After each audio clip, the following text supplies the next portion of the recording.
Assalamualaikum warahmatullahi wabarakatuh. Gimana nih kabar kalian Mas Bro? Semoga kalian tuh sehat selalu kayak admin nih kan. Mantap. Oke, kali ini kita bakal ngebawain anime yang berjudul itu anime yang bakal kita rangkum kali ini. Ya, admin tahu ini anime tuh udah pernah dirangkum, Bro. Tapi admin kurang puas, Bro, sama hasilnya gitu, Bro ya. Karena dulu omong Alvin masih ya putus-putus, tapi yang sekarang udah agak mendingan. Alvin mau rangkum lebih detail lagi, Bro.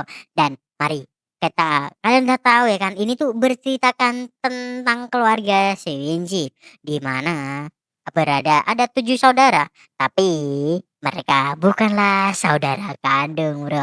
Jadi daripada penasaran, mending kita langsung ke alur ceritanya. Capcus. Dan mari kita katakan bersama. Jangan lupa di-subscribe ya, oke? Wala cici. Mantap. Di distrik Seijo, Setagawa, Tokyo, ada sebuah keluarga tajir melintir bernama keluarga Shuinji. Bukan keluarga biasa, rumah mereka tuh megah banget bro. Dan di dalamnya tinggal nih 7 bersaudara yang cakepnya bikin admin melongo. Apalagi babak berambut pendek. Cantik-cantik ya kan? Mari kita lihat. Bukan rumahnya, penghuninya yang dilihat. Yang paling tua namanya itu adalah Arata, putra sulung ya kan. Dan Arata tuh juga lagi ngobrol nih sama adiknya bernama Sion soal percintaan. Sion tuh nyanya soal gebetan Arata dan malah Arata bahas gimana cara Sion biar bisa dapat pacar. Ya cuman ngalir doang gak sih? Ngalir doang lu. Ya namanya juga anak tertua keluarga tajir ya bro ya. Cewek-cewek tuh pasti ngelirik duluan. Tinggal tunjuk aja udah pasti mau kok. Dan gak lama kemudian muncul nih saudari-saudari satu persatu. Mulai dari Aoka kembaran dari Arata. Ntar dulu, bener kembar atau enggak ya? Lalu ada Seihen nih anak kedua. Dan Bandri yang pertama. Lalu Minami si atlet. Dan yang terakhir Kotono si paling pemalu. Jadi kalau dirutin tuh kayak gini bro. Yang paling tua itu adalah Bandri. Lalu yang kedua Seha. Yang ketiga Oka sama Arata. Yang keempat Minami dan Sion. Dan yang terakhir adalah Kotono. Oh ya, Oka sama Arata tuh kembar bro. Lalu Minami sama Sion itu juga kembar. Kalau admin pasti milih Neng Bandri dong. Ya, kenapa kalian tahu kenapa admin milih Neng Bandri? Ya, kalian tahu lah ya. Lanjut, cewek-cewek di rumah ini tuh kayaknya salah paham gitu bro ya. Mereka kira Arata dan Sion tuh sedang ngomongin hal-hal yang cabul. Dan pada akhirnya Ara pun digigit anjing. Iya, anjing peliharaan Aoka yang namanya Vel. Mereka pun juga membahas nih tentang jalan-jalan saat Sabtu ya kan. Dimana mereka tuh akan pergi merayakan ulang tahun Kotono yang ke-15. Oke, bisa mah kalau tidur soal kencan mah. Oke, bisa semuanya. Minimal tanya gue kek. Ini anak tertua kagak dianggap kayaknya ini ya emang ini mah. Dia kan emang anak ketiga bareng Aoka. Bener juga sih. Ternyata keluarga ini tuh punya penggemar sendiri bro. Bahkan Sean tuh juga punya fanbase cewek sendiri. Dan Babang Arata punya sih penggemar. Tapi para cowok. Arata tuh juga ngeluh. Katanya orang-orang di sini tuh cuman lihat dari luarnya saja. Padahal di dalam rumah penuh tekanan ya kan. Sean mah santuy-santuy aja bro ya. Buat dia tinggal bareng 5 cewek cakep tuh udah kayak anime harem bro. Atau romcom komedi. Oke, sebelum itu kita mari kenalan lebih dalam nih Le sama para saudari dari Sewinji. Yang pertama itu ada Bandri bro, yang dimana dia tuh mahasiswa keperawatan dewasa dan juga bijak. Kesukaan admin ini mah. Lalu ada Seiha, ketua School Science yang otaknya encer parah. Lalu ada Aoka, atlet renang dan kandidat ketua OSIS. Lalu ada Minami nih, juara tenis 3 kali saat SMP. Cewek tomboy yang dipopuler banget di kalangan para cewek.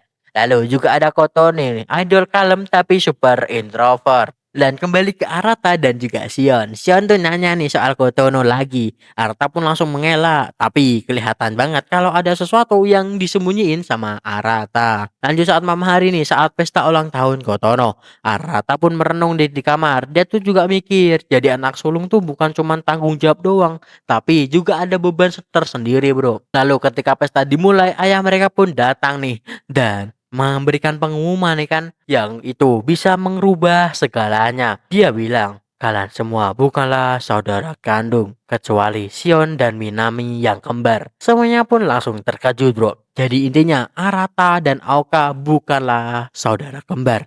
Dan semuanya tuh adalah anak adopsi. Tapi mereka tuh udah tinggal bareng selama 16 tahun. Jadi ya hubungan mereka tetap aja kayak keluarga.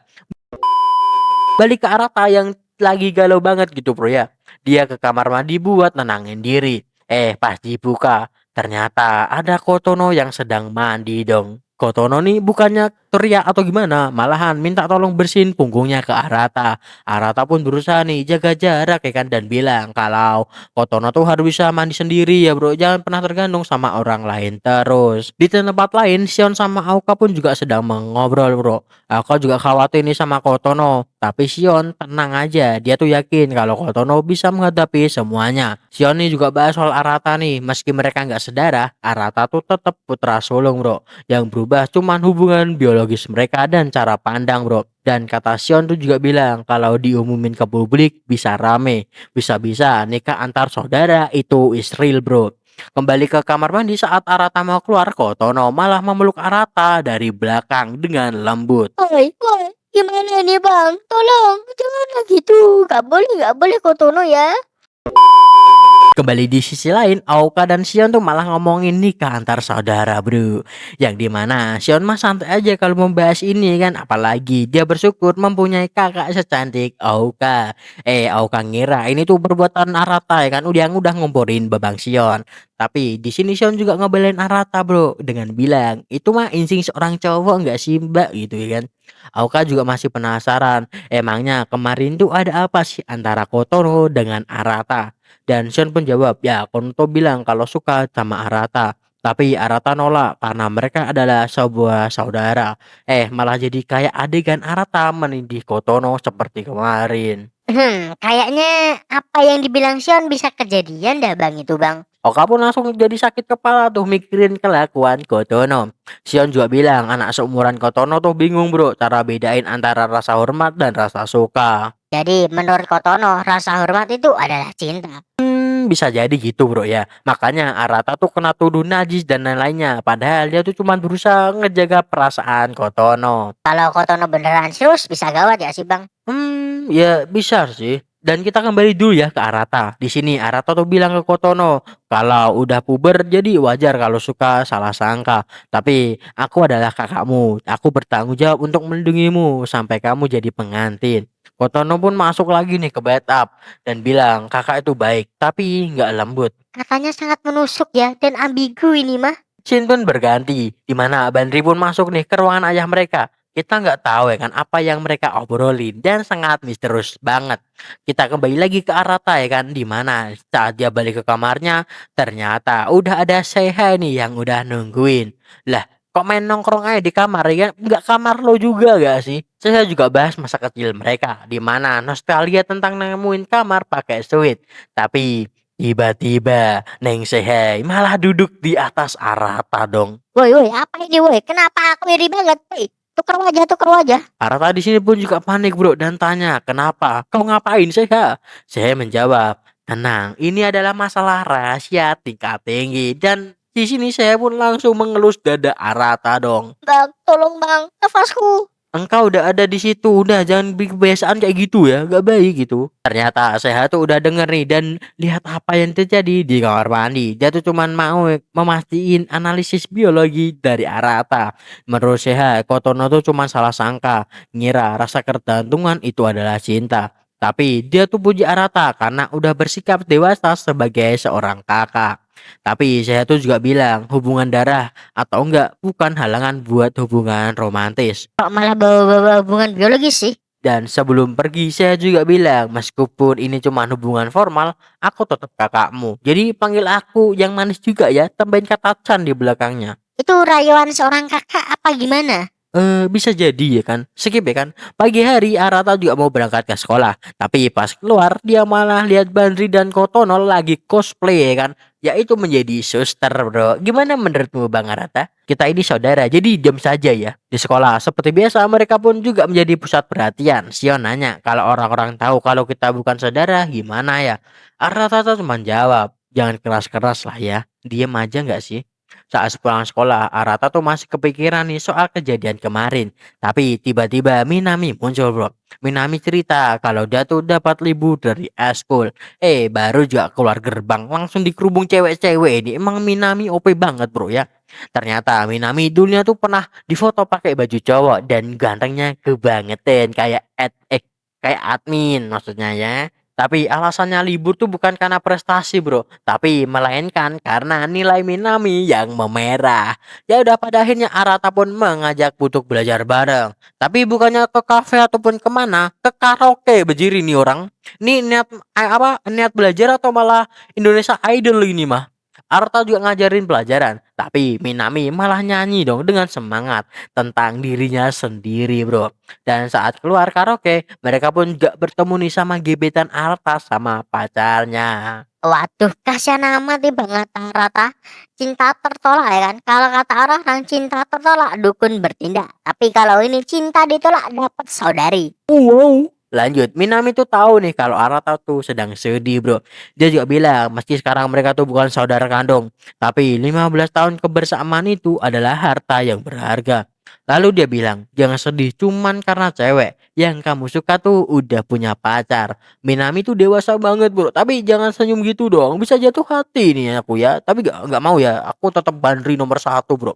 Minami pun juga mengelus kepala Arata nih dan mengatakan, 元気出しなよ先輩。 balik ke rumah, Minami juga ketemu nih sama Aoka buat ngembaliin airport yang dia hilangin. Ternyata jatuh di loker olahraga. Minami juga meminta maaf atas kesalahannya dan mengasih Aoka oleh-oleh. Aoka pun menerima dan bilang yang penting jangan dihilangin lagi. Oke bro, mereka pun akhirnya pun berbaikan dan makan bareng. Pagi hari dimulai Arata nih yang baru aja selesai bersiap nih kan. Saat keluar kamar, ia bertemu nih dengan Kotono. Mereka hanya saling menyapa singkat sebelum Kotono berjalan pergi seperti biasa. Namun Arata juga memperhatikan sikap Kotono yang masih sedikit berbeda dari biasanya. Tiba-tiba saya muncul dari belakang nih dan langsung mengganggu Arata. Ya tentu Arata tuh juga kaget bro dan terlihat kesal karena kemunculan Seha yang selalu tiba-tiba. Tak lama kemudian Minami juga datang bro dan mau memukul Arata. Tapi ya kenapa Minami ini tuh energi sekali ya bro ya.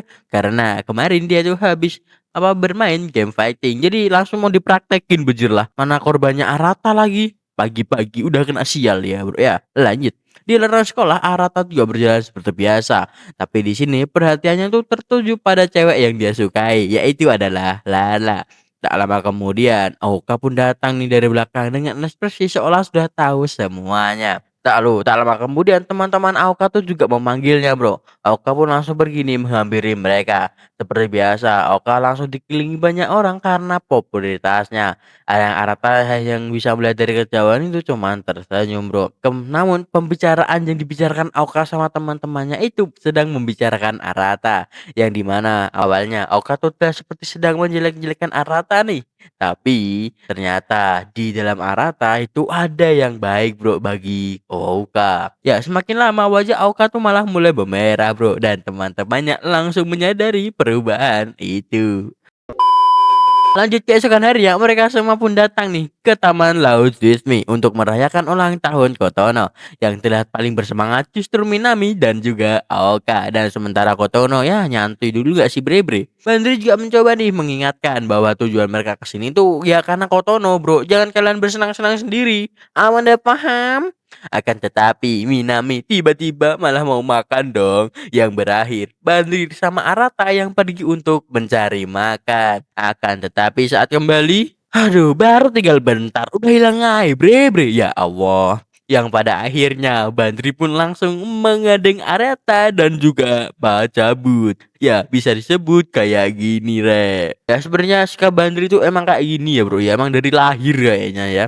Tapi kasihan Arata cok kayak tertekan gitu ya. Padahal aduh bagus gitu. Beuh. Di sisi lain kelompok lain tuh juga menyadari bahwa mereka tuh telah kehilangan Bandri dan juga Arata. Saya di sini juga jelasin. Lah bukannya kita yang pergi ninggalin duluan ya. Emang agak lain nih adik-adik ya. Pada akhirnya semua orang pun hanya saling menatap sebentar dan memutuskan untuk melanjutkan wahana selanjutnya. Hari itu tetap harus menjadi hari spesial untuk Kotono. Kotono sendiri terlihat sedikit lebih ceria dan mereka pun mulai menikmati beberapa wahana. Arata dan Bandri nih sedang istirahat dulu nih setelah cukup lama berjalan. Bandri terlihat santai dan menikmati waktu berdua dengan Arata. Takkan tetapi tiba-tiba mengelus kepala Arata dengan lembut nih. Ekspresi Bandri berubah sedikit nostalgia saat mengingat masa lalu mereka. Yang dimana dulu Arata tuh sering menjadi korban kejahilan Auka dan teman-teman. Maksudnya dan saudari-saudarinya dan Badri selalu menjadi orang yang melindunginya. Arata sedikit malu mendengar cerita itu. Tapi tiba-tiba ada seorang anak yang tersandung nih sambil membawa minum. Untungnya ada Arata yang melindungi Bandri bro. Akibatnya baju Arata pun menjadi basah nih. Bandri sedikit terkejut namun kemudian tersenyum saat melihat Arata yang sekarang mencoba melindunginya. Ekspresinya Bandri itu loh rek bahagia banget. Wow apalagi wah ada lah ya rek ya pokoknya lanjut. Menjelang malam mereka semua akhirnya pun berkumpul kembali bro. Namun Arata, Sion, dan Kotono sempat pergi sebentar. Ya, kesempatan itu digunakan untuk Seha menceritakan kejadian yang ia lihat sebelumnya di kamar mandi. Cerita itu langsung membuat semua orang terkejut, bro. Oka juga mengingatkan bahwa Kotono sempat bertingkah aneh sebelumnya. Ya, situasi ini tuh menjadi sedikit tegang, bro, di sini ya, bro ya. Di sini Bandri mencoba untuk menenangkan semuanya nih dan menjelaskan bahwa ya sudah berbicara dengan ayah mereka. Faktanya bahwa mereka tuh sebenarnya tidak memiliki hubungan darah membuat situasi menjadi jauh lebih rumit. Namun, mereka sepakat untuk menyimpan hal ini sebagai rahasia untuk sementara waktu. Mereka tuh juga yakin bro kalau Arata sendiri tidak memiliki niat seperti itu. Tak lama kemudian Arata dan yang lainnya pun kembali sehingga pembicaraan pun langsung dihentikan. Malam hari pun ditutup nih dengan pertunjukan kembang api yang sangat indah. Semua orang terlihat menikmati momen itu bersama. Setelah itu mereka pergi ke toko souvenir nih. Buat oleh-oleh lah. Buat admin pastinya. Siapa yang ngarep bikin buat lo aja? Nggak ada Min ya. Marah-marah ini aja. Kembali ke laptop. Arata tuh memilih menunggu di luar bro. Karena tidak terlalu tertarik dengan barang-barang di dalam. Di luar toko Arata tuh sempat melihat seseorang yang sangat mirip dengan Lala bersama pacarnya. Namun ternyata hanya orang yang kebetulan mirip saja. Dan tak lama kemudian Auka pun datang nih dan menghampirinya. Mereka berjalan keluar sebentar dari keramaian. Ya, pembicaraan mereka perlahan berubah menjadi tentang hubungan yang selama ini dianggap seperti saudara kandung. Arata tetap terlihat santai saat mengatakan bahwa baginya hubungan mereka tidak akan berubah. Namun Oka terlihat semakin gugup nih, wajahnya memerah. Dan beberapa saat kemudian akhirnya Oka mengungkapkan perasaannya. Arata pun langsung terdiam nih dengan ekspresi yang sangat terkejut. Loh bilang apa ini? Jangan-jangan Ya, Oka mengatakan hal ini rek. 好き Oke, kita kembali ke belakang dulu nih, Rek. Yang dimana saat Arata sedang ngobrol santuy sama Babang Sion. Arata dan Sion tuh sedang berjalan bersama nih untuk membahas keadaan mereka sekarang. Status mereka yang dulunya dianggap saudara kandung kini telah berubah bro menjadi saudara tiri. Hal itu membuat Arata tuh sempat berpikir apakah mereka suatu hari akan terjadi situasi komedi romantis di antara mereka. Sion sendiri terlihat santai bro karena ya Babang Sion udah punya pacar anjir lah. Jadinya baginya itu ya bukan sesuatu yang harus dipikirkan gitu bro ya. Akan tapi Arata tuh terlihat sedikit iri. Jika memang ada kesempatan seperti itu, ia merasa mungkin ingin mencobanya juga. Dan kembali ke taman hiburan. Arata masih terlihat terkejut nih setelah mendengar kata suka dari Aoka. Dan beberapa kemudian suasana pun menjadi canggung. Namun Aoka dengan cepat menjelaskan nih maksudnya. Ia mengatakan suka bahwasanya ia tuh menyukai masa ketika mereka berdua masih dianggap sebagai anak kembar. Ia menegaskan agar Arata tidak salah paham.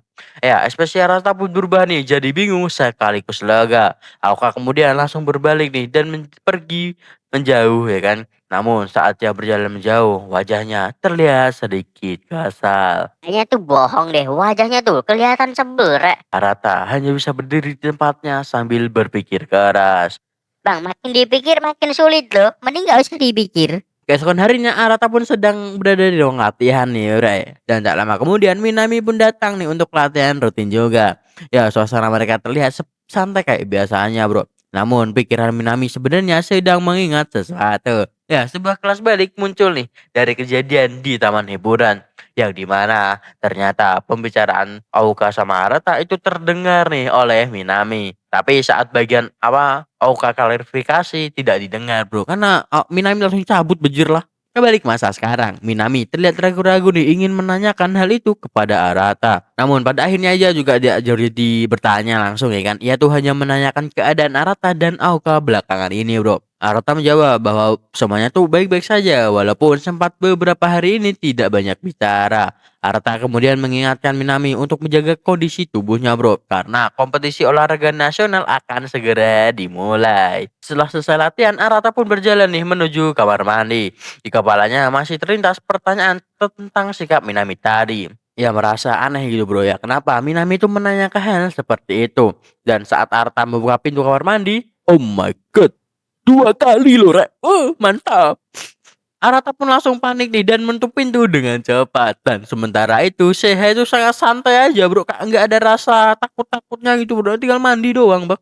Ya Allah. Kemarin adik, sekarang kakak. Oh ya, aku kan mati. Ya, Seha tuh terlihat sama sekali tidak terganggu dengan situasi ini. Bahkan seolah menganggap sebagai kejadian ini kebetulan. Seperti di komedi romantis. Komedi romantis dari mana, Sar? Bang, udah kayak anime ini. Aduh, bahaya nih bang. Ini autor udah gak beres. Besok harinya Arata pun sedang berada di kamarnya. Tiba-tiba dikunjungi sama Bandri nek. Ya ternyata Bandri tuh teriak-teriak banget nih. Dan langsung menarik Arata keluar kamar. Ekspresinya menunjukkan kalau ia tuh ingin mengajak Arata pergi. Akhirnya mereka berdua pun pergi bersama nih. Atau kita sebut aja kencan. Mantap. Ya tujuan mereka ternyata adalah ke sebuah toko handphone. Dimana Arata memang sempat ingin mengatakan membeli ponsel baru. Jadi ya tidak terlalu keberatan gitu bro ya. Namun Brandri tiba-tiba merangkul lengan Arata dengan santainya. Santai sih santai rek. Tapi itunya itu loh gak bisa dikosikan saat. Bahkan Brandri itu sempat bercanda tentang kemungkinan makan malam bersama dan menginap di hotel. Kita ini Solara loh mbak, dipikir. Sementara itu Bandri hanya tertawa kecil melihat reaksi Arata. Sejak cerita di dalam toko Arata tuh memilih ponsel nih dengan cepat. Ya juga terlihat tidak terlalu peduli dengan desain ataupun tampilan. Cowok ini mah yang penting bisa buat ngegame. Udah itu aja. Foto adalah opsional guys. Kita punya HP teman soalnya. Lanjut. Kembali ke laptop. Badri juga memberikan cara Arata memilih ponsel dengan ekspresi yang geli. Baginya memilih ponsel itu seharusnya seperti kayak milih pasangan gitu bro ya.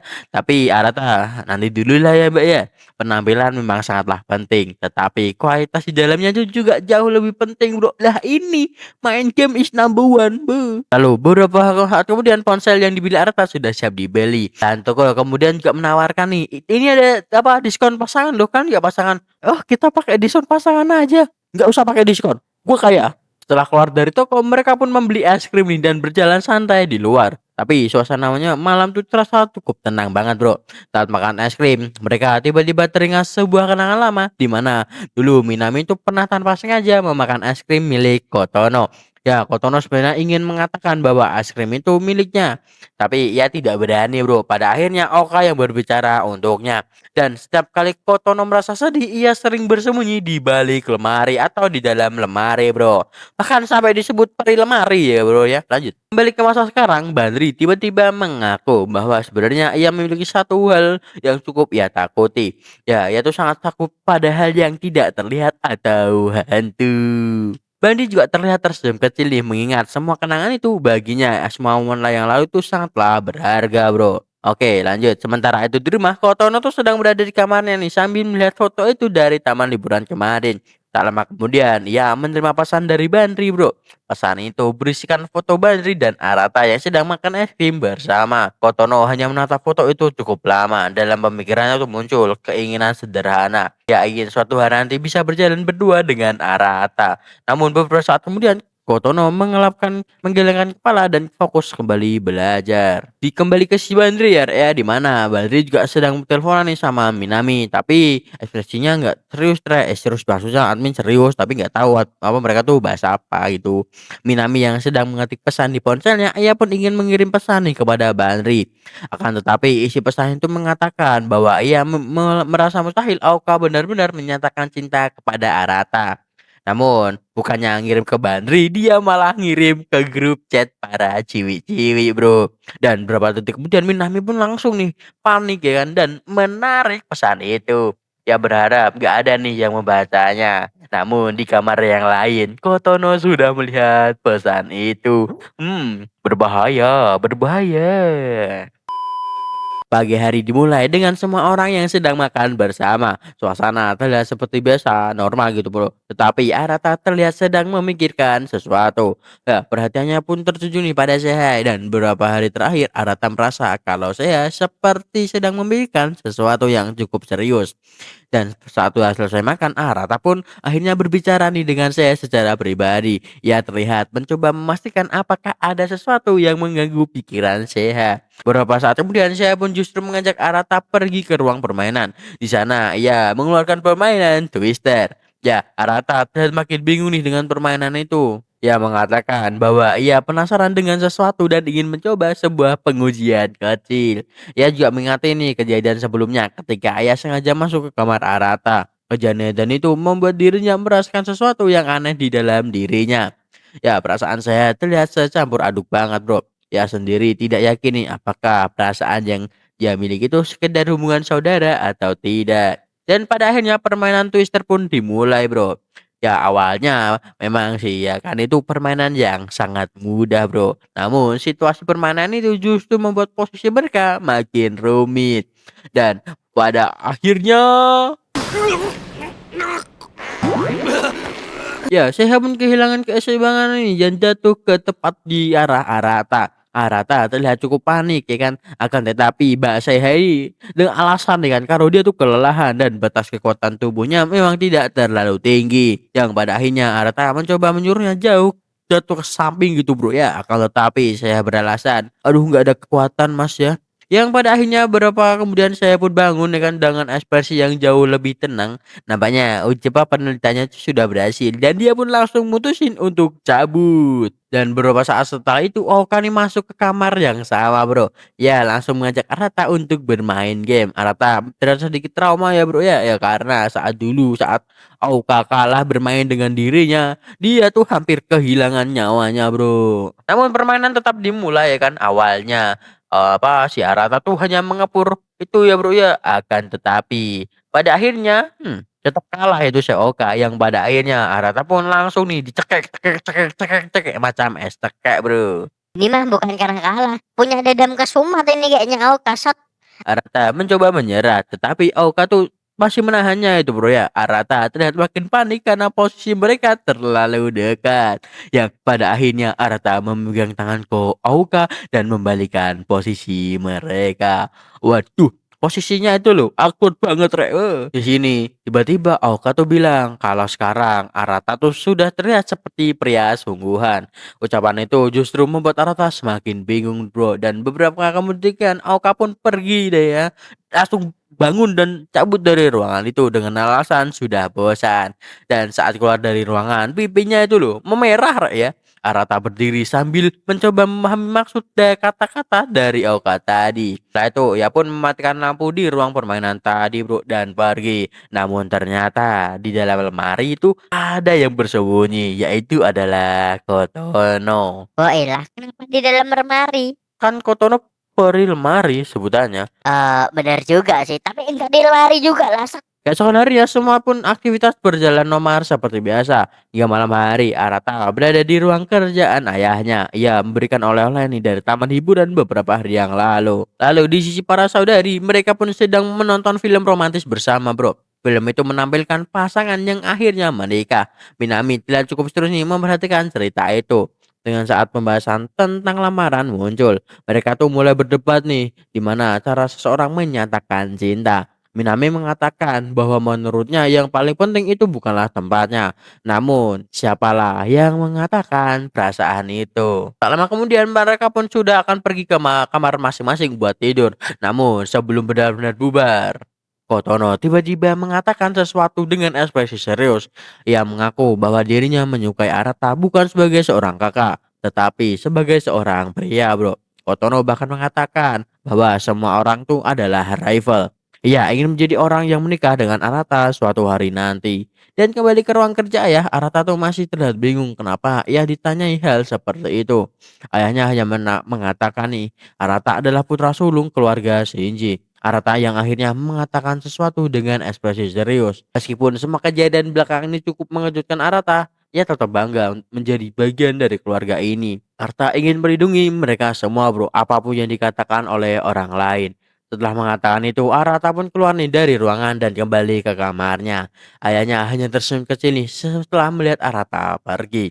Ia juga mengatakan bahwa mereka memang tidak salah memilih Arata. Kemudian ia menyebut satu nama, yaitu adalah Chihiro. Suasana pun tiba-tiba berubah. Sebuah kilas belik atau mungkin gambaran masa depan muncul bro. Seorang anak kecil yang terlihat sedang bermain dengan ceria. Tempat itu terlihat seperti rumah yang sangat hangat. Anak kecil itu tertawa sambil memanggil seorang yang baru pulang. Pria itu memiliki wajah yang sangat mirip dengan Arata. Bahkan anak juga memanggilnya dengan sebutan ayah. Dan tak lama kemudian anak kecil itu juga memanggil seseorang yang ia panggil ibu, Bu. Dan anak kecil itu juga bernama Chihiro. Bentar Bang, ini gambaran masa depan atau masa lalu? Kagak tahu juga gitu. Admin juga bingung, Bro ya. Lagian, ini tuh entah masa depan atau gambaran masa lalu. Yang admin harap ini adalah gambaran masa depan. Pagi hari dimulai dengan Arata yang baru aja selesai jogging. Tubuhnya masih sedikit berkeringat. Dan saat ia berjalan kembali ke rumah, di depan rumah ia bertemu nih dengan Minami yang sedang bersiap berangkat sekolah. Namun Arata langsung menyadari sesuatu, dia kan ekspresi Minami terlihat sangat beda bro. Ia tuh seperti sedang memikirkan sesuatu yang cukup berat. Arata mencoba memastikannya keadaan Minami. Tapi Minami mengatakan tidak apa-apa dan langsung buru-buru ke sekolah. Di dalam rumah, Bandri pun sedang memberikan makan hewan peliharaannya. Peliharaan mereka ya, yaitu adalah Vel. Vel itu tidak makan dengan sangat lahap seperti biasa. Bandri juga mulai memarahi Vel nih dengan ekspresi setengah kesal. Tak lama kemudian Arata pun juga masuk ke dalam nih. Saat melihat Vel yang sedang makan dengan santai, Arata juga ikut ngomel sedikit bro. Bandri bahkan sempat bercanda tentang kemungkinan mengurangi jatah makan Vel. Bujirlah jatah gua itu, gigit! Namun reaksi Vel itu justru langsung menggigit Arata dengan cepat. Woi ini emang woi woi. Itu kita sensor nanti ya. Lah itu kan oh alah editor ini. Arata terlihat sangat kaget dan sedikit kesakitan. Bandri hanya bisa tertawa melihat kejadian itu. Kayaknya Vel tuh benci banget nih sama Arata ya emang guys ya. Di sekolah Minami pun sedang berlatih di klub tenis. Minami sudah menjadi salah satu pemain inti andalan klub. Kemampuannya membuat banyak anggota klub menghormatinya. Hari itu Minami mengajak seniornya untuk berlatih tanding. Ya, pertandingan pun berlangsung cukup cepat bro. Seperti yang sudah juga Minami menang dan cukup mudah. Seniornya itu bernama Nao. Lihat kagum nih dengan perkembangan Minami. Saat pertama kali bertemu dulu, Nao sempat mengira Minami adalah orang yang sombong. Ya, tapi akhirnya juga Minami sengklek gitu bro ya. Nao bahkan tuh berharap kalau Minami bisa mencapai kesuksesan yang lebih besar lagi. Namun ada satu hal lagi nih yang cukup mengejutkan. Ternyata Naopu gagal guys dalam mendapatkan beasiswa olahraga. Itu berarti setelah lulus nanti ia mungkin tidak akan bisa melanjutkan karir tenisnya. Minami juga terlihat sedikit terkejut nih mendengar hal itu. Ya, teringat masa lalu saat pertama kali bertemu dengan Nao. Di rumah Arata tuh baru mengetahui sesuatu ini dari bibi mereka. Ternyata kaki Minami sedang mengalami cedera ringan. Mendengar hal itu, Ara pun langsung nih mutusin untuk membantu mengawasi latihan Minami. Lalu saat Minami berlatih, Arata membantu melakukan pemanasan dan peregangan pada kaki Minami agar tidak semakin parah bro cederanya. Minami juga sedikit malu-malu ya kan, tetapi juga berterima kasih atas bantuan itu. Minami tetap gugup karena pertandingan besar semakin dekat. Namun, ia tetap bertekad untuk tampil sebaik mungkin. Bagi Minami, kemenangan ini adalah yang sangat penting.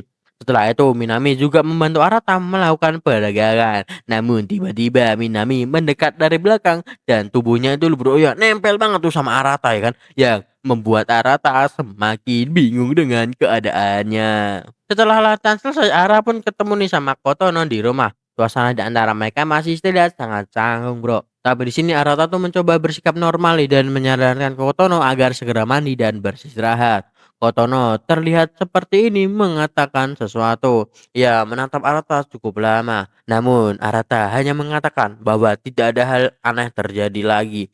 Berapa detik kemudian Kotono pun langsung pergi dengan cepat. Arata tuh hanya bisa berdiri nih di tempat dengan wajah yang kebingungan. Dari pertandingan Enter juga udah tiba bro. Minami tampil dengan sangat luar biasa. Permainannya sangat bagus, tajam dan penuh percaya diri. Namun perjalanan Minami sampai ke titik ini tidaklah mudah. Dulu ia sebenarnya sangatlah membenci tenis bro. Namun sejak bertemu dengan Nao, pandangannya tuh berubah. Semangat Nao membuat Minami serius menekuni tenis bro. Pada akhirnya Minami pun berhasil nih masuk ke babak final. Namun di balik keberhasilan itu kakinya masih belum benar-benar pulih. Nao yang melihat itu di pinggir lapangan mulai menyadari hal tersebut bro. Keesokan paginya, Bandri sudah bangun nih dan nyiapin sarapan. Arta yang baru selesai pagi kan. Arta juga sempat menyinggung nih soal kebiasaan Bandri makan sereal. Apalagi bajunya itu loh bro ya. Emang bahaya itu bro ya. Lalu beberapa saat kemudian saya pun datang nih ke ruang makan. Ya sedang mencari seseorang. Oka dan Kotono juga muncul nih. Mereka menanyakan hal yang sama. Yaitu adalah Minami. Tidak ada nih yang melihat Minami sejak tadi pagi. Xion juga datang nih dan mengatakan bahwa ia tidak melihat Minami sama sekali. Semua orang pun mulai merasa ada sesuatu yang aneh bro. Lagian sepatu tenis Minami masih ada di teras rumah. Namun Minami sendiri tidak ada. Di manakah dia? Ya, suasana rumah semakin berubah menjadi tegang. Tapi tiba-tiba Minami pun muncul nih kembali dengan santai dengan berkata kalau dia tuh habis dari minimarket dan membawa makanan ringan. Seolah-olah hari itu bukan hari pertandingan penting dalam hidupnya. Arta yang melihat itu pun langsung merasa yang aneh nih dengan sikap Minami bro. Setelah masuk ke kamar, Minami terlihat benar-benar santai. Dia bahkan duduk sambil ngemil seperti tidak ada apa-apa. Yang pada akhirnya barulah alasan sebenarnya tuh terungkap bro. Yang dimana cedera kaki Minami ternyata sudah diketahui oleh pelatihnya. Dan karena itulah Minami tidak diizinkan untuk ikut bertanding di final. Ya walaupun begitu Minami tetap mencoba terlihat baik-baik saja. Dia bahkan meyakinkan Arata kalau di masa depan pasti jatuh cerah bro. Dan satu pertandingan ini tidak akan menentukan semuanya. Dan tak lama kemudian Xion tuh jelasin nih kepada Arata bro apa yang terjadi sebenarnya terhadap Minami. Ternyata sebelum semua orang bangun, Xion tuh sempat melihat Minami sendirian di halaman rumah dan sedang menangis. Namun Xion memilih tidak mengatakan apa-apa saat itu bro. Karena menurutnya Minami pasti tidak ingin membuat keluarganya khawatir. Selama ini Minami selalu terlihat ceria di depan semua orang. Padahal sebenarnya ia sedang berusaha menahan perasaannya sendiri. Mendengar cerita itu Arata pun langsung nih mengambil keputusan cepat. Ia masuk ke kamar Minami dan mengajak pergi ke tempat pertandingan. Tanpa memberikan Minami waktu untuk menolak terlalu lama, mereka langsung berangkat bersama. Yang nyetir mobil adalah Badri. Tapi masalahnya Neng Bandri ini baru aja belajar mobil gitu bro ya. Tapi gak masalah ya. Selama aman-aman aja ya kan. Gas. Namun ada masalah juga belum selesai nih bro. Di tengah perjalanan mereka malah terjebak macet yang cukup parah. Semua orang panik kan karena jika terlambat sedikit saja pertandingan bisa aja udah selesai. Untungnya di dekat sana ada tempat penyewaan sepeda. Untungnya Seha yang kebetulan punya aplikasi penyewaan sepeda pun langsung meminjamkan beberapa sepeda untuk mereka. Akhirnya Arata pun mengambil satu sepeda dan membawa Minami bersamanya menuju lokasi pertandingan. Ia mengayuh sekuat tenaga demi sampai tepat waktu. Dalam perjalanan itu Arata teringat masa lalu mereka, di mana saat ibu mereka meninggal setiap saudara tuh menuliskan sesuatu tentang keluarga mereka. Namun Minami menuliskan yang sedikit berbeda bro. Minami menuliskan bahwasanya walaupun ibu mereka sudah tidak ada, hubungan antara saudara-saudaranya justru menjadi semakin kuat. Dan bagi Minami, semuanya saudaranya itu adalah orang yang tidak akan bisa tergantikan. Kenangan itu membuat Arta semakin yakin bahwa Minami tidak boleh menyerah begitu saja. Sementara itu di tempat pertandingan, tim mereka sudah memulai pertandingan tanpa Minami. Pertandingan ganda sudah berlangsung dan hasilnya tidak begitu baik. Berkandung pada pertandingan tunggal terakhir. Nao yang menjadi harapan terakhir timnya pun berhasil memenangkan pertandingannya. Kemenangan itu membuat peluang tim mereka tetap terbuka bro. Tak lama kemudian Arata dan Minami pun akhirnya sampai di tempat pertandingan. Arata langsung meminta kepada pelatihnya untuk serius agar Minami diizinkan untuk bermain.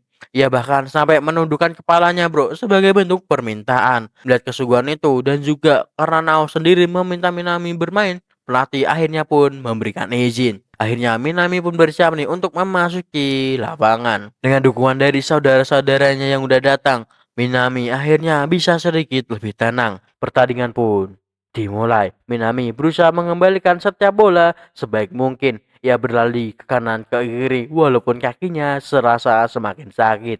Ia terus mencoba nih membalaskan serangan lawannya tanpa menyerah. Namun sayangnya usaha keras itu tetap tidak cukup ya kan untuk membawa kemenangan. Minami akhirnya kalah dalam pertandingan tersebut. Walaupun kalah, Minami itu tetap mencoba untuk tersenyum di hadapan semuanya. Ia bahkan meminta maaf kepada semua orang karena merasa kalau dirinya mengecewakan tim ini. Namun, Nao justru berterima kasih bro karena Minami telah berjuang untuk tim ini. Pertandingan ini tidak seharusnya menjadi beban bagi mereka di masa depan bro. Kata-kata itu membuat suasana makin lebih hangat. Dan beberapa saat kemudian, Minami menunggu di taman untuk pulang bersama saudara-saudaranya. Arata pun datang nih dan menghampiri Minami. Ia tahu selama ini Minami itu hanya berpura-pura kuat. Tanpa berkata banyak, Arata pun langsung memeluk Minami dan mengatakan bahwa Minami tidak perlu menyembunyikan semuanya lagi. Saat itulah akhirnya Minami tidak bisa menahan perasaannya lagi. Air matanya langsung jatuh bro. Ia mengatakan dia menyalahkan dirinya sendiri karena merasa lemah. Dia tidak cukup kuat untuk menang. Namun di balik tangis itu Minami juga berjanji pada dirinya sendiri bahwa suatu hari ia akan menjadi lebih kuat dari yang sekarang. なれるよ南なら Akhirnya keluar juga tuh air mata yang dari tadi ditahannya bro ya. Kadang nangis itu bukan tanda kalah bro, tapi tanda kalau seseorang sudah berjuang sekuat mungkin. Kayaknya rencana Obito buat Mugen tuh tidak terlalu buruk gitu bro ya. Kagak bang, sadar. Emang udah gak ngalahin kita admin satu ini, Cok. Setelah kembali ke rumah, suasana keluarga justru semakin cukup ramai bro. Beberapa dari mereka juga kesal karena menentang keputusan wasit bro. Padahal Aoka tuh juga sampai mempraktekannya bro. Padahal bola itu udah nyentuh garis gitu bro ya. Tapi tiba-tiba bola itu tuh malah terpeleset dari tangan Aoka. Dan untung saja bola itu tidak mengenai Minami ya karena ditolongin sama Babang Arata bro ya, mantap. Walaupun Minami terlihat baik-baik saja, sebenarnya ada sesuatu yang sedikit berubah di dalam dirinya bro. Cara Minami memandang Arata terasa berbeda dari sebelumnya. Seolah ada perasaan baru nih yang mulai muncul sama semua itu. Di sisi lain, Kotono pun sedang berada di kamarnya ketika Aoka tiba-tiba datang menemuinya bro. Aoka ingin membicarakan sesuatu yang cukup serius. Ia tuh masih memikirkan nih pernyataan Kotono sebelumnya tentang perasaannya kepada Arata. Sebagai seorang kakak, Aoka merasa harus membantu Minami jika memang ada masalah di antara mereka. Namun percakapan itu malah berubah arah ketika Kotono tiba-tiba mengatakan bahwasanya dia tuh tahu tentang perasaan Aoka terhadap Arata. Bahwa Kotono juga mengatakan kejadian yang pernah terjadi di ruang game. Mendengar itu Aoka pun langsung menjelaskan semuanya nih. Bahwa ia mengatakan perasaannya kepada Arata hanyalah seperti saudara kembar. Dan kejadian di ruang game waktu itu hanyalah sebuah candaan biasa yang tidak memiliki arti khusus. Penjelasan itu akhirnya membuat Kotono sedikit lega. Setidaknya sekarang ia tahu bahwa Aoka tidak benar-benar memiliki perasaan cinta ke Arata. Namun setelah memastikan semua jelas, Aoka pun meninggalkan kamar Kotono nih bro. Beberapa hari kemudian, Brandi tiba-tiba tuh meminta bantuan kepada saudara-saudaranya. Namun tidak ada yang bisa membantunya saat itu. Pada akhirnya saat Arata pulang sekolah, Badri langsung meminta Arata untuk menemaninya mengambil barang ke kampus. Masalahnya mereka tuh harus masuk ke dalam kampus pada malam hari bro. Dan seperti yang sudah diketahui, Badri itu sangat takut banget nih sama hal-hal yang mistis atau horor. Itulah alasan sebenarnya kenapa ia meminta Arata menemaninya. Sementara itu, Aoka tuh terlihat kesulitan nih untuk fokus belajar bro. Pikirannya terus melayang bagi pada sesuatu hal pada akhir-akhir ini. Yang pada akhirnya ia pun hanya bermain ponsel sambil melihat beberapa hal yang muncul di beranda media sosialnya. Dan salah satu yang muncul itu adalah gambar pemandangan Gunung Fuji. Kembali ke kampus di malam hari, suasana kampus yang gelap gulita sepi membuat Badri semakin gelisah. Ia berjalan sangat dekat dengan Arta sambil terus merasa takut dengan berbagai suara dan aura di sekitar. Tapi tiba-tiba Arta tuh langsung menarik Badri nih dan menutup mulutnya. Ternyata ada penjaga kampus nih yang sedang berpatroli di sekitar area tersebut. Ya, mereka pun bersembunyi sampai penjaga itu pergi. Tapi dalam posisi yang sangat cukup dekat ini, Arta baru menyadari bahwa Badri sudah berubah cukup banyak dibandingkan dulu. Apanya tuh yang berubah tuh? Mantap. Bang, ini momen serius loh, Bang. Iya, momen serius, tapi posisinya itu loh, Rek, ya, mencurigakan. Apalagi Arta tuh dapat menang banyak. Woi, Arta tuker tepat agak lu. Setelah situasi aman, mereka pun akhirnya sampai di ruang ya kan, di mana Badri mengambil boneka yang ya buat untuk anak-anak rumah sakit. Ya, program klubnya tuh memang bertujuan untuk membuat boneka untuk diberikan kepada anak-anak yang sedang menjalani perawatan. Ada anak yang selalu ceria, ada juga nih anak yang tidak murung, bro. Karena itulah Badri ingin memasakkan boneka ini malam ini agar besok bisa diberikan kepada mereka. Badri juga menceritakan alasannya kenapa ia ingin menjadi seorang perawat, bro. Karena ketika ibunya dulu sakit, Badri itu pernah dihibur pada seorang perawat atau suster. Karena itulah dia ingin menjadi seorang perawat. Saat perjalanan pulang, Badri itu kembali menggoda Arata nih dengan berbagai hal yang telah terjadi malam ini. Namun Arata memilih untuk cabut ya kan, karena kalau mendengar ocehan kakaknya tuh lama gitu bro ya. Beberapa waktu kemudian Badri pun berhasil nih memberikan boneka kepada anak-anak di rumah sakit. Dan benar aja boneka itu berhasil membuat mereka tersenyum bro. Yang pada akhirnya Badri bahkan memberikan sebuah foto kepada Arata sebagai kenang-kenangan. Beberapa hari kemudian hasil ujian akhir juga udah keluar bro. Namun hasil milik Auka ternyata tidak terlalu bagus. Nilainya bahkan sampai berada di tingkat D. Hal itu membuat Auka terlihat cukup tertekan. Pada hari Sabtu, Auka terlihat bersiap nih untuk pergi membawa tas. Arta sempat melihat dan merasa penasaran bro. Namun Auka tidak menjelaskan alasannya kepergiannya. Ia hanya mengatakan kalau ia akan pergi ke Yamanashi. Arata mengira mungkin Auka hanya ingin berlibur untuk menenangkan pikiran setelah berbagai hal yang terjadi. Namun waktu itu terus berjalan dan anehnya Auka tidak kembali ke rumah sampai hari Selasa. Sudah 3 hari penuh sejak Auka pergi dari rumah. Dan sampai sekarang dia tuh belum kembali nih deh. Hal itu membuat Arata mulai benar-benar khawatir. Bukan hanya keluarga aja sih yang mencari kabar. Bahkan beberapa teman Auka di sekolah juga menanyakan kepada Arata. Namun tidak ada seseorang pun yang tahu di mana keberadaan Auka sekarang. Ya walaupun Arata udah tahu dia Yamanashi, tapi Yamanashi sebelah mana bro. Namun malam harinya seluruh keluarga pun berkumpul nih dari kelumpur. Dari orang aku wah guys kita guys. Malam harinya seluruh keluarga pun berkumpul untuk membicarakan ini kemana Auka pergi. Suatu rumah itu dipenuhi rasa cemas bro. Namun tiba-tiba Badri pun datang nih membawa sebuah informasi yang cukup mengejutkan. Ternyata sejak kejadian Minami sebelumnya, Badri memasang GPS di seluruh ponsel saudaranya.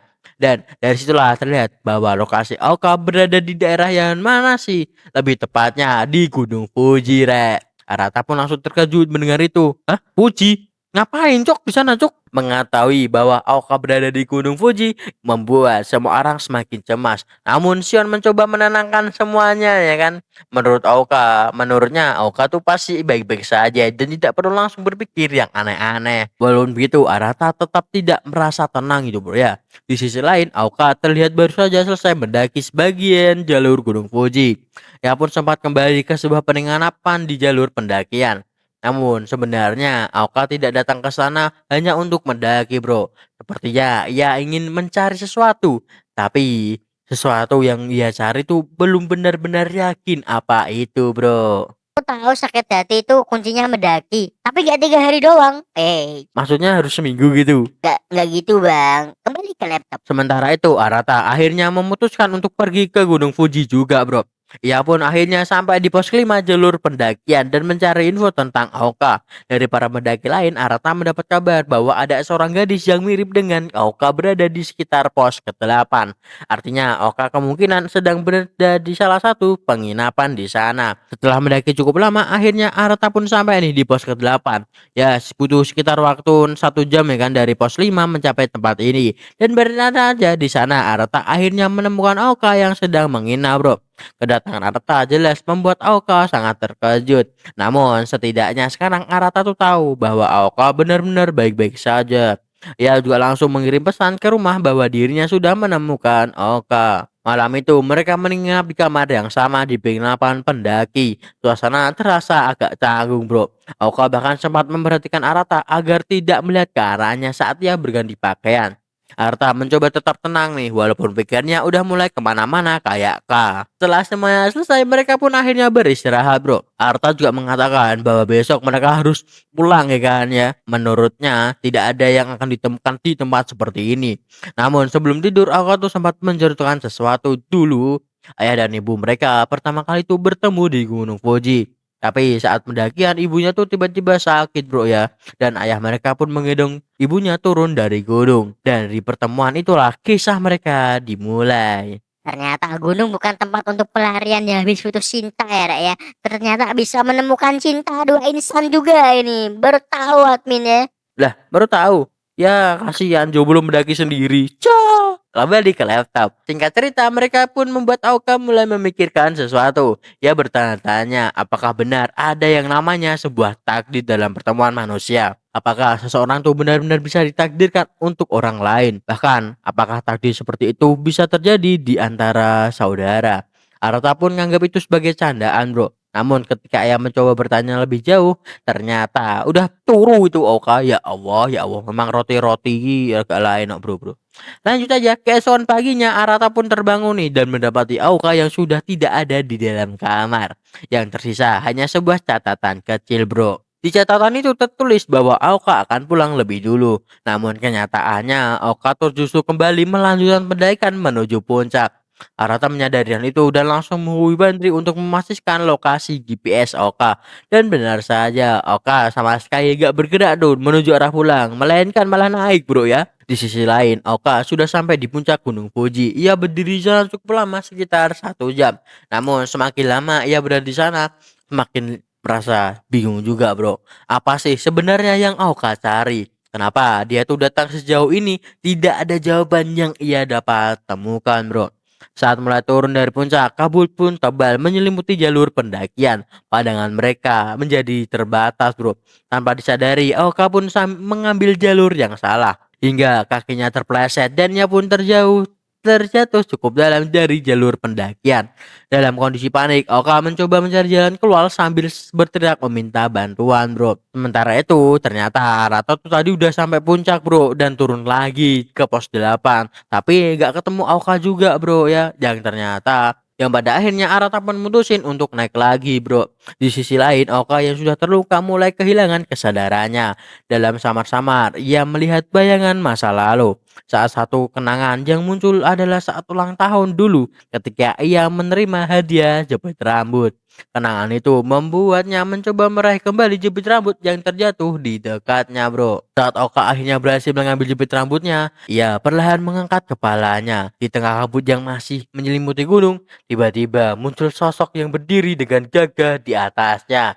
Ya, itu adalah Arata. Arata akhirnya pun berhasil menemukan Aoka. Sebelum lanjut, kita kembali nih ke kilas balik Aoka saat masih kecil. Dulunya Aoka tuh sering sekali nih bercerita kepada ayahnya tentang banyak hal.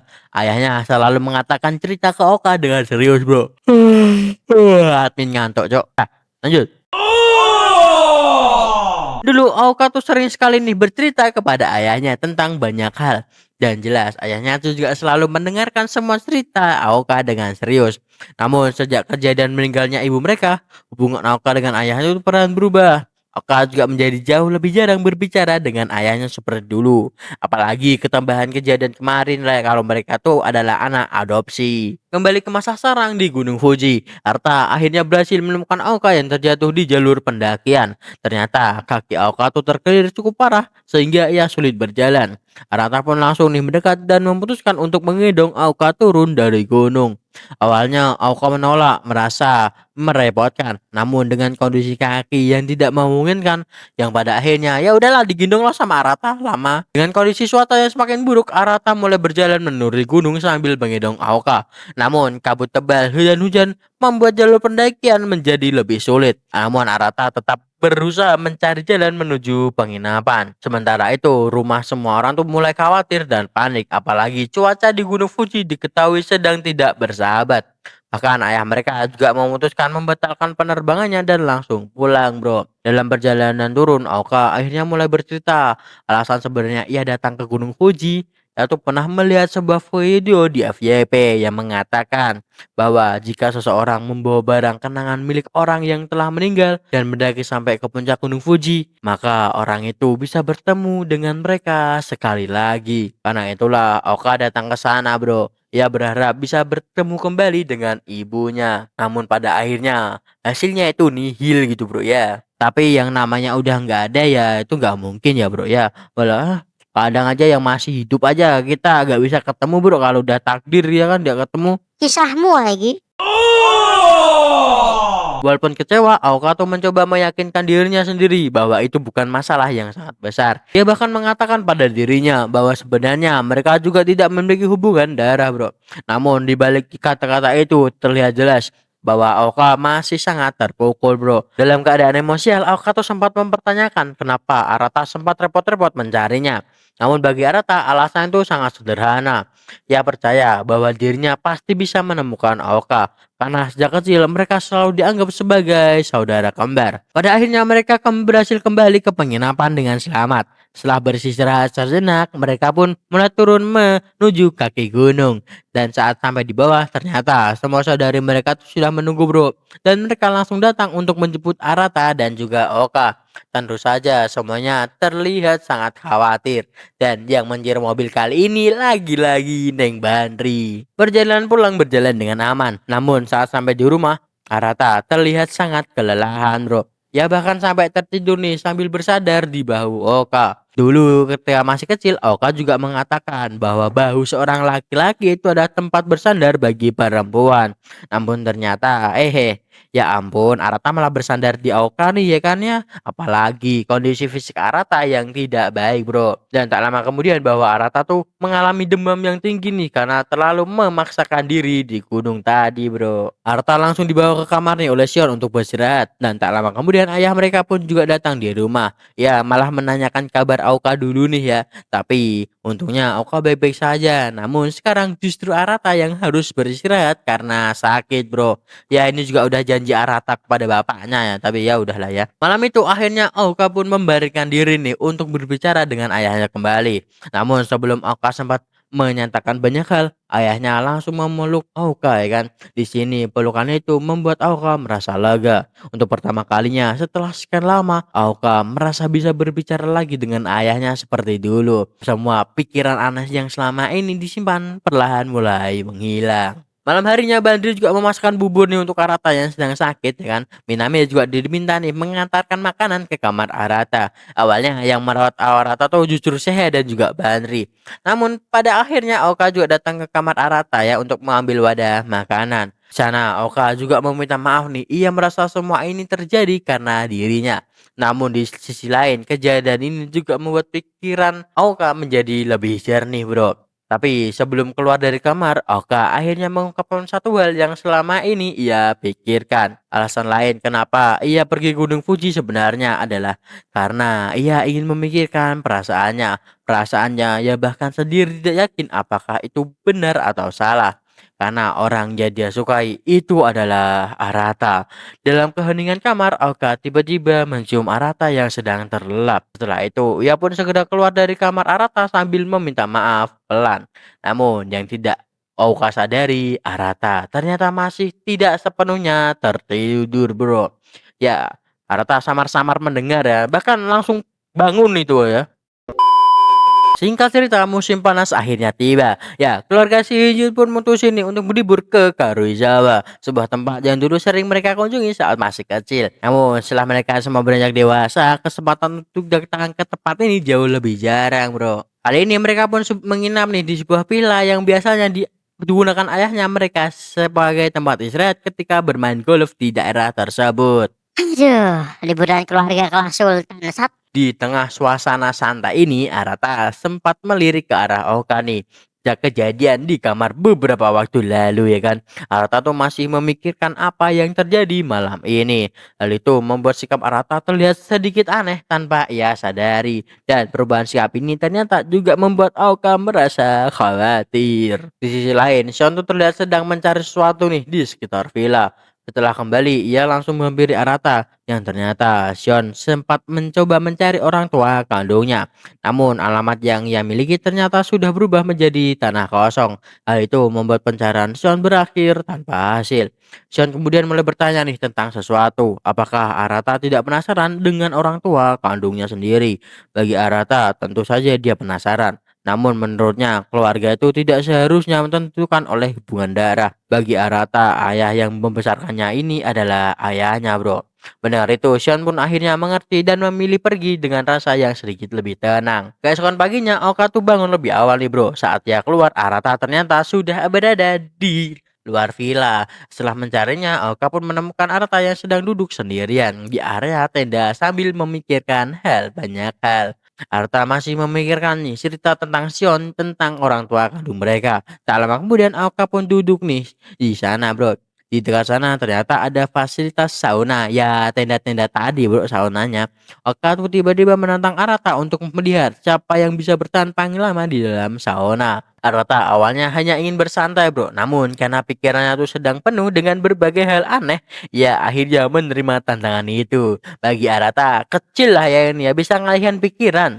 Akan tetapi di dalam sauna, suasana tuh menjadi makin canggung, bro. Di tengah panas yang membuat tubuh berkeringat. Tiba-tiba, Oka menanyakan sesuatu yang cukup mengejutkan. Ia mulai menyinggung soal hubungan dan kemungkinan Arata untuk berpacaran di masa depan. Pertanyaan itu tentu membuat Arata kebingungan. Namun sebelum penjarahan itu lebih aneh lagi. Pada akhirnya Arata langsung udah tuh keluar ya kan. Ya karena bahaya, bro ya. Masa akhir-akhir ini dia sering ditanyai kayak gitu, bro. Setelah keluar dari sana, Aka pun kembali menyinggung masa lalu. Arata, ia tuh sempat menanyakan tentang seseorang yang dulu pernah disukai Arata. Arta hanya menjelaskan bahwa perasaannya itu sudah lama berlalu, bro. Baginya tidak ada gunanya lagi memikirkan hal itu sekarang. Jawaban itu entah kenapa membuat Aka terlihat sedikit senang, bro. Tak lama kemudian Minami tiba-tiba mengajak Arta pergi keluar. Arta sendiri sempat bingung nih dengan ajakan itu. Namun akhirnya mereka berdua pergi bersama menuju taman bunga yang cukup terkenal di daerah tersebut. Tempat itu dipenuhi oleh berbagai jenis bunga yang sangat indah. Namun yang membuat Arata semakin canggung, banyaknya pasangan yang sedang berkencan di sana, bro. Di tengah taman bunga itu, Arata baru menyadari sesuatu yang tidak ia sangka sebelumnya. Ternyata Minami sangatlah menyukai bunga, bro. Namun Arata masih belum mengerti nih kenapa Minami ingin datang ke tempat ini. Tak lama kemudian Minami pun mulai menanyakan sesuatu yang cukup aneh. Dia mulai bertanya tentang seperti apa sih tipe pasangan yang diinginkan oleh Arata di masa depan. Pertanyaan ini lagi, cuk. Arata mencoba menjawab dengan sederhana, bro. Menurutnya seseorang yang bisa membuatnya merasa lebih tenang adalah tipe yang ingin dia cari. Karena di masa depan lagi, setelah ia lelah bekerja, ia pasti tuh ingin pulang ke rumah ya kan, yang dimana bisa membuatnya merasa nyaman. Namun setelah mengatakan itu, Arata mulai sadar. Belakangan ini, dia tuh sering ditanyai perihal pasangan. Mereka berdua kemudian pun berjalan nih menikmati taman bunga bersama. Di tengah suasana yang tenang, Minami akhirnya menguapkan sesuatu.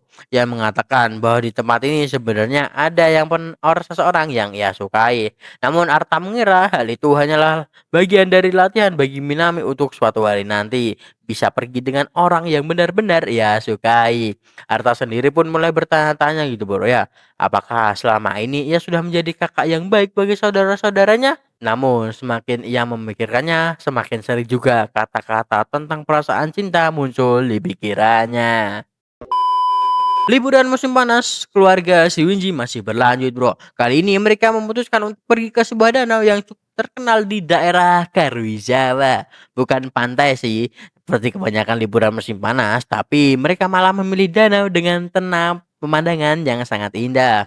Suasana yang terlihat menikmati waktu mereka bersama. Suasana danau yang sangat tenang membuat mereka semua menikmati bermain air di sana. Menariknya, perhatian banyak orang di Sardana tuh langsung tertuju pada saudari keluarga Swinji. Tak kenapa, dari mereka tuh memang cukup mencolok ya bro ya. Apalagi Neng Bandri. Saat Arata dan Minami melompat ke air, tiba-tiba Seha itu malah ikut terjun juga gitu bro ya. Seha juga mengatakan bahwasanya kacamatanya itu jatuh atau terlepas bro. Arata pun mencoba nih membantu mencarinya di dalam danau ya kan. Setelah beberapa saat mencari, akhirnya benda itu berhasil ditemukan dong. Dan Arata pun kemudian mengambilnya dan menyerahkannya kepada Sehai bro. Bang, padahal tadi kagak ada loh bang. Kacamatanya nggak yang itu ya, yang bahaya itu. Kamu ini lanjut kembali ke laptop. Saya juga kemudian memasang kembali kacamatanya. Namun ekspresinya itu loh terlihat cukup malu-malu itu rakyat. Emang agak lain bro ya. Bagi Arata, kejadian tadi hanya terasa seperti membantu seorang kakak yang kehilangan barang gitu bro ya. Namun bagi saya momen itu terasa sedikit berbeda.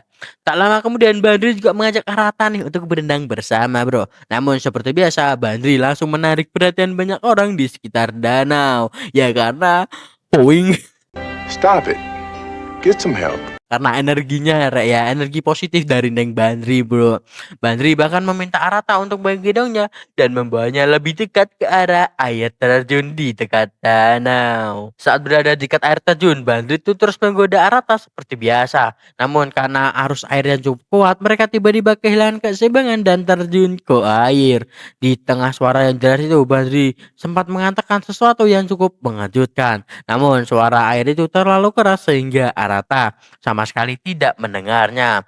Melihat hal itu, Bandri hanya tersenyum dan mulai menyiram air ke arah Arata. Menjelang sore, Arata akhirnya pun keluar nih dari air bro. Saat ia sedang berjalan sendirian, Kotono tiba-tiba datang menghampirinya. Ternyata Kotono baru aja membeli minuman. Arata pun menawarkan nih untuk menemaninya sebentar. Kotono tidak menolak ajakan itu bro. Namun selama perjalanan, Kotono terlihat sangat pendiam. Emang pendiam sih Kotono ya. Melihat itu, Arata pun mencoba nih memberikan kesempatan kepada Kotono untuk mengatakan apa yang ingin dia sampaikan. Namun hal yang terjadi itu sebaliknya. Tiba-tiba Kotono malah mulai menangis bro. Hal itu membuat Arata sangat khawatir. Selama ini Kotono tuh selalu merasa dirinya adalah adik yang sering merepotkan orang lain.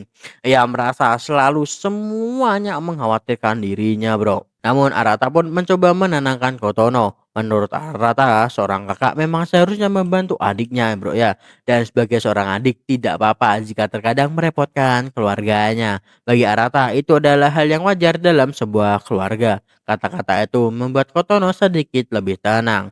Arata pun kembali teringat nih tentang sebuah kejadian di masa lalu saat masih kecil. Di mana Kotono tuh pernah hampir tenggelam di dalam air. Semua orang yang tuh panik bro. Namun Arata tuh langsung melompat tanpa ragu untuk menyelamatkan Kotono.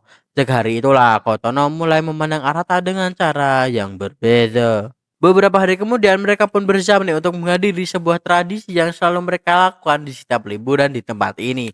Malam terakhir di Karuizawa biasanya dihabiskan di sebuah gereja kecil dengan acara malam lilin. Tempat itu dipenuhi lilin yang sangat indah, suasana yang sangat tenang. Ya, bagi mereka semua, tempat ini adalah malam penutup liburan yang sempurna. Saat berjalan sendiri di sekitar gereja, Arata tanpa sengaja melihat 3 orang yang sedang berkumpul tidak jauh dari sana. Mereka adalah Minami, Ouka, dan juga Kotono. Arta yang merasa penasaran akhirnya pun berhenti nih dan mendengarkan pembicaraan mereka lebih jauh. Tanpa disadari, Arta berada cukup dekat untuk mendengar semuanya. Dalam percakapan itu, Kotono lebih dulu meminta maaf kepada Minami dan juga Aoka bro. Ia mengakui bahwa selama ini ia merasa telah merepotkan mereka. Bahkan Kotono juga mengaku bahwa ia pernah melihat pesan yang dikirim oleh Minami yang menyebutkan bahwa Aoka memiliki perasaan kepada Arata. Pengakuan itu membuat suasana menjadi sangat tegang. Namun tak lama kemudian Minami sendiri juga mengakui sesuatu yang mengejutkan. Ternyata Minami juga memiliki perasaan kepada Arata. Mendengar itu, Oka juga akhirnya jujur nih tentang perasaannya. Bagi Oka, Arata bukan hanya sekedar saudara kembar. Ada tempat khusus di hatinya yang tidak bisa ia jelaskan dengan mudah. Walaupun begitu, Minami mencoba menenangkan situasinya. Menurutnya, yang paling penting sekarang adalah perasaan Arata sendiri, bro. Apapun yang akhirnya dipilih oleh Arata, mereka tidak boleh saling menyalahkan atau menyesali. Di balik bayangan gereja yang dipenuhi cahaya lilin, Arta berdiri diam. Ia mendengar semua pengakuan itu tanpa diketahui oleh siapapun. Ekspresi wajah itu sulit untuk dibaca. Entah ia merasa bahagia, bingung, atau justru semakin tertekan dengan situasi ini. Yang pasti Arta baru aja mengetahui sesuatu yang mengubah hubungan mereka semuanya. Dan satu hal lagi yang masih menjadi misteri. Mereka bahkan belum tahu siapa sebenarnya yang benar-benar memiliki hubungan darah di antara mereka. Dan begitulah bro kisah cinta tentang keluarga Shuinji. Sebuah keluarga yang terlihat sempurna di luar, penuh talenta, kecerdasan, dan kehidupan yang serba cukup. Tapi di balik semua itu, setiap anak di keluarga itu tetap punya privasi masing-masing. Tentang perasaan, tentang hubungan, dan tentang masa depan yang belum tentu berjalan seperti yang mereka bayangkan.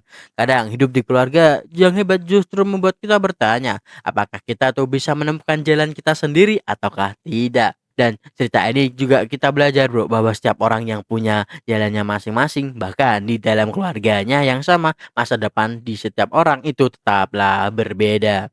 Dan akhir kata Shuinji Keno Kodomotachi ngingetin kita bahwa keluarga tuh bisa jadi tempat kita memulai perjalanan, tapi masa depan tetap sesuatu yang harus kita temukan sendiri atau kita jalanin bro. Oke, mungkin itu aja Ping dari admin ya kan. Dan jangan lupa buat di like dan di subscribe dan kirim dan share ke teman-teman kalian yang suka anime.